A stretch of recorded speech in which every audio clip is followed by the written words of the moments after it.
এই জন্য সারা পৃথিবীতে মুসলমানদের অবস্থা ভয়াবহ, সামাজিকভাবে ভয়াবহ। তার তিনটে উদাহরণ আপনাদেরকে দিয়ে আমি সামনে আগাবো। এক নম্বর উদাহরণ হচ্ছেন ভারতের মুসলমানেরা।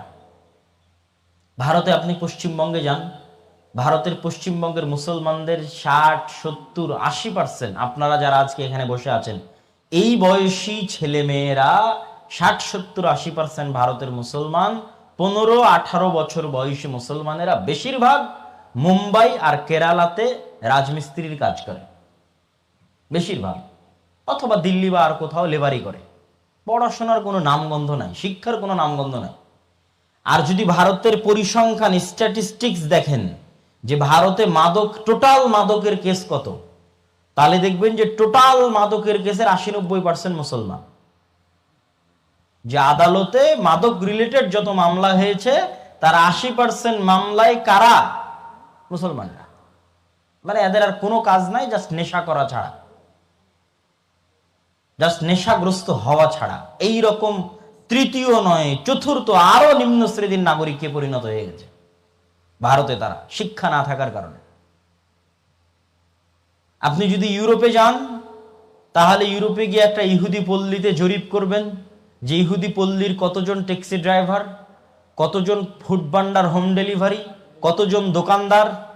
আর গোটা ইউরোপে যত মুসলমান গেছে, শুধু বাংলাদেশ না, বাংলাদেশ, পাকিস্তান, আফগানিস্তান, ইয়েমেন, আফ্রিকা, সারা পৃথিবী থেকে যত মুসলমান গেছে তাদের জরিপ করবেন যে এরা কত পার্সেন্ট ট্যাক্সি ড্রাইভার, কত পার্সেন্ট ফুড ভান্ডার হোম ডেলিভারি, কত পার্সেন্ট হোম কেয়ারের জব।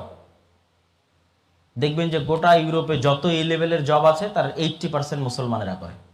পড়াশোনা না এদের মসজিদে কমিটি শিখিয়েছে, না সরকার রাষ্ট্রে শিখিয়েছে, না কোথাও পড়াশোনা বা শিক্ষার জন্য কোনো গুরুত্ব আছে, না পড়াশোনা বা শিক্ষার সিস্টেমকে উন্নত করা হয়েছে।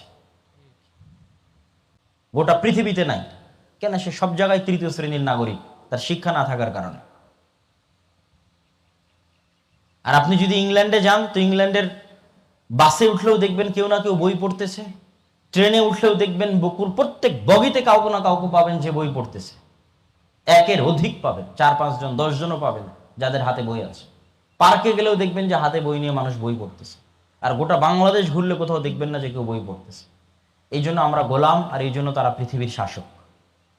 তারা 500 বছর এগিয়ে আছে মুসলমানদের চাইতে জ্ঞানে, 500 বছর এগিয়ে আছে। কিন্তু হতভাগা আমাদের রাষ্ট্র বা আমাদের উন্নত কান্ট্রি অথবা আমাদের মসজিদের কমিটি। এই জন্য আমি কোনো থিওরি থেকে কথা বলছি না, আমার বাস্তব অভিজ্ঞতা, আমার ইংল্যান্ড এবং ইউরোপ সফরের অভিজ্ঞতা থেকে নিজে যে শিক্ষা নিয়েছি সেখান থেকে বলতেছি যে মুসলমানদের সারা পৃথিবীর সবচেয়ে বড় সংকট হচ্ছে তাদের শিক্ষার পিছনে কোনো ইনভেস্ট নাই। আর আমার দৃষ্টিতে বাংলাদেশের জাতীয় সংকট হচ্ছে মসজিদগুলো থেকে দিন শিক্ষা উঠে গেছে। এটা আমার দৃষ্টিতে বাংলাদেশের জাতীয় সংকট। এই জন্য আমরা এই সফরে নেমেছি মানুষের মধ্যে সচেতনতা তৈরি করার জন্য। আপনাদের কাছে কেন এসেছি? আপনাদের কাছে এটা বলতে এসেছি যে আমি যেটা বলছি সেটা করেন, না হলে গজবের শিকার হবেন, আযাবের শিকার হবেন। যেমনভাবে আমরা কোরআন থেকে বিচ্ছিন্ন হয়ে যাচ্ছি, দ্বীনের মৌলিক জ্ঞান থেকে বিচ্ছিন্ন হয়ে যাচ্ছে, তখন তাদের উপর আল্লাহর পক্ষ থেকে গজব আসে।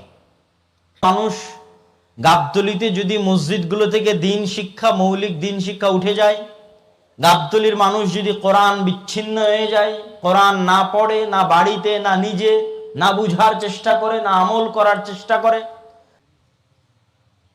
তথা আপনাদেরকে গরু ছাগলও মনে করা হবে না, আপনাদেরকে পশু পাখিও মনে করা হবে না। এটা গজব। মসজিদে দিন শিক্ষার ব্যবস্থা করতে হবে এবং নিজেরা কোরআনের সাথে সম্পৃক্ত হওয়ার চেষ্টা করতে হবে, আল্লাহর দ্বীনের সাথে সম্পৃক্ত হওয়ার চেষ্টা করতে হবে।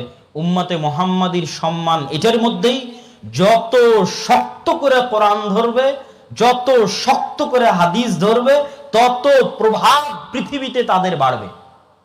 তাদের দাপট, তাদের শক্তি, তাদের ক্ষমতা পৃথিবীতে অতই বাড়বে তারা যত শক্ত করে কোরআন এবং হাদিস ধরবে।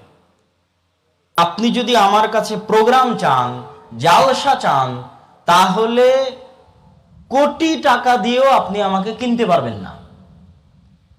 যে আব্দুল্লাহ বিন আব্দুর রাজ্জাক, আপনার আমার একটা প্রোগ্রাম এবং জালসার দরকার, আপনাকে 1 কোটি টাকা দিব, আপনি কোটি টাকা দিয়েও আমাকে কিনতে পারবেন না। তাহলে আপনাকে কি করতে হবে? আমি আপনাকে বলবো, আপনি আমার কথা শুনে আপনার মসজিদে দিন শিক্ষার ব্যবস্থা করবেন কিনা। আপনার টাকার আমার দরকার নাই। আপনি যদি আপনার মসজিদে দিন শিক্ষার ব্যবস্থা করেন, আর তাতে যদি আমাকে একবারের জায়গায় 5 বার আসা লাগে, 5 বারের জায়গায় 10 বার আসা লাগে, তাহলে আব্দুল্লাহ বিন আব্দুর রাজ্জাক আজকে এখানে নিজে এসেছে, কোন প্রকার হাদিয়া এবং কোন প্রকার পথ খরচ ছাড়া আজকে এসেছে। তো এরকম 10 বার আসবে, 50 বার আসবে, আপনার এলাকাতেও যাবে 10 বার, 50 বার, 100 বার। এই কোরআনের আছে, আলা বিযিকরিল্লাহি তাতমাইন্নুল কুলুব। কেউ যদি আল্লাহর নাম, আল্লাহর বাণী, আল্লাহর কালাম পড়ে, স্মরণ করে, তাহলে তাদের অন্তরগুলো প্রশান্ত হয়ে যায়। তাহলে কতগুলো কথা কোরআন তার নিজের সম্পর্কে বলল। কোরআন পড়লে মানুষের অন্তর কেঁপে ওঠে, কোরআন পড়লে ঈমান বেড়ে যায়। কোরআন যদি পাহাড়ের উপর অবতীর্ণ হতো, পাহাড় থরথর করে কাঁপতো। কোরআনে চামড়া শিউরে ওঠে, লোম খাড়া হয়ে যায়। কোরআনে অন্তর প্রশান্ত হয়। কোরআন মানুষের চোখ দিয়ে পানি বের করে দিতে পারে, অন্তরকে নরম করে দিতে পারে। তো হয় না কেন ভাই? আমাদের হয় না কেন? আপনারা আজকে আমার আলোচনা শোনার জন্য এত সুন্দর ব্যবস্থা করেছেন, কোরআন বুঝার জন্য এবং কোরআন শিখার জন্য কি ব্যবস্থা করেছে?